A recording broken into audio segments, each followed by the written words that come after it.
शिर्डी शहरात मोठ्या प्रमाणावर ॲपे रिक्षांची संख्या वाढलेली असून रस्त्यावर वाहन उभे करणे, वाहतुकीला अडथळा करणे, प्रमाणापेक्षा जास्त प्रवासी वाहतूक करणे अशा जवळपास 22 वाहनांवर शिर्डी वाहतूक पोलिसांच्या वतीने शिर्डीत घडलेल्या दुहेरी हत्याकांडानंतर 2 दिवसात पोलीस प्रशासनाने कठोर कारवाई सुरू केली असल्याचे दिसून येते आहे।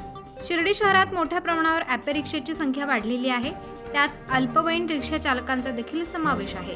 कुठलीही कागदपत्रे नसणे, विना लायसन्स वाहनात फेरबदल, जास्त प्रखर लाईट बसवणे, वाहनात मोठ्या प्रमाणावर गाणे लावून ध्वनी प्रदूषण करणे असे प्रकार देखील मोठ्या प्रमाणावर वाढलेले होते। शिर्डी शहरात वाहतुकीसाठी स्वतंत्र वाहतूक शाखा निर्माण करण्यात आली आहे। त्यामागे साईभक्त भाविकांना व स्थानिक ग्रामस्थांना त्रास होणार नाही हा हेतू होता।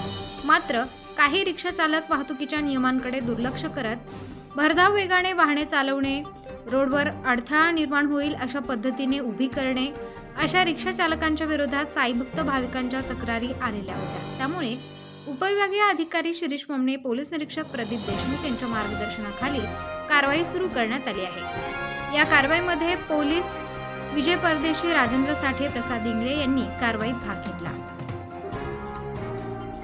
उत्तर महाराष्ट्र न्यूज नेटवर्कसाठी किशोर पाटणी, शिर्डी।